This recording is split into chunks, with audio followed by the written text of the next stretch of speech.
Well, joining me now to discuss is Oscar Odom. He's a retired NYPD detective and former first deputy sheriff commissioner. Oscar, always good to see you. Thanks for your help in sorting this out today. Your reaction to the latest that we're hearing from Highland Park, how do you read this? Well, first of all, you know, it's a tragedy. Condolences to those who lost their loved ones. And there's so many different things that we could look at now, especially, you know, with the Second Amendment of the United States Constitution. But one of the things that is key to that is that he had it legally. I think in certain cases there need to be better background checks. The incident with so many different knives and not raising to the level of probable cause is possibly an issue and should be re-examined to look at that. And then once going through that, how do you go to get weapons legally after that type of background with that type of that amount of knives and also some sort of mental health issues? So it's a lot to be re-examined here to see the process in which it takes for someone to have their weapons, which, you know, the United States Constitution, Second Amendment right to bear arms, but we need to look at the process. But, you know, speaking of the process, Oscar, as I talk to people about this tragedy, the one thing that everybody notes is there was so much that was known about this young man in terms of how troubled he was, how violent potentially he was going to be. Social media, all of these indicators were filled with it. And yet it seemed like there was really very little done to intervene. And I'm not talking just legally. I'm talking, you know, at a personal level, at a family, at a community level, Oscar. And that's what's so troubling here when we look at this pattern among young men who fit this profile. What's not happening right now, Oscar? What's not happening in communities? What's not happening with the follow-up here that's giving rise to so much of this?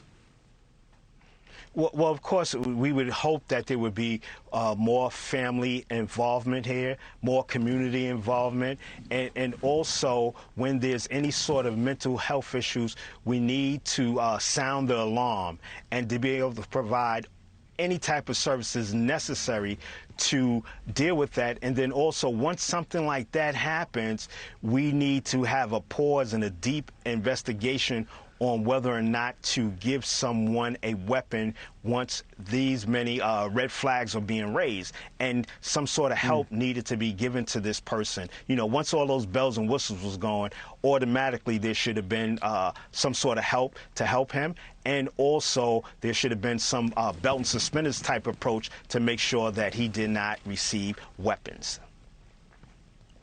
You know, there's so many violent incidents across the country this weekend, Oscar. We've been talking about Highland Park, but shots fired during a fireworks show last night in Philadelphia. 2 police officers wounded. They survived, thankfully. Minneapolis police are investigating a shooting at a local park where 4th of July celebrations turned chaotic. New York City, dozens of people were shot, 9 killed across the 5 boroughs.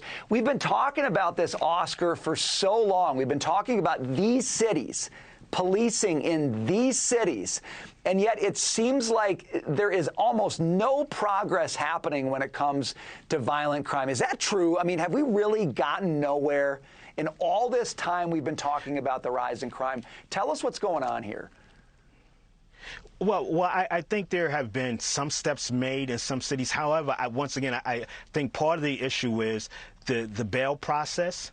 And also when you have, say, for example, like in New York City, if we are making arrests and then they're beating us out of the precinct, you know, we're still filling out the paperwork and they're already back on the streets and they had a weapon. You're doing a disservice to the public and you're doing a disservice to that person, too, because they come back out and 9 times out of 10 they wind up injuring or killing someone else. And then also it ruins their lives because we didn't get a chance to intervene, to punish or provide some sort of treatment so that they wouldn't do that. Then it just seems like everything is collapsing. Say, for example, New York City, where the mayor is trying to push tougher policies on holding people with weapons, but they're still letting them right back out on the streets again. So the cop arrests them, and then you beat me back out on the street. That's frustrating. We know that we did our job, but now you're putting the public at risk, and now you have police officers just fleeing, retiring, and going to other departments.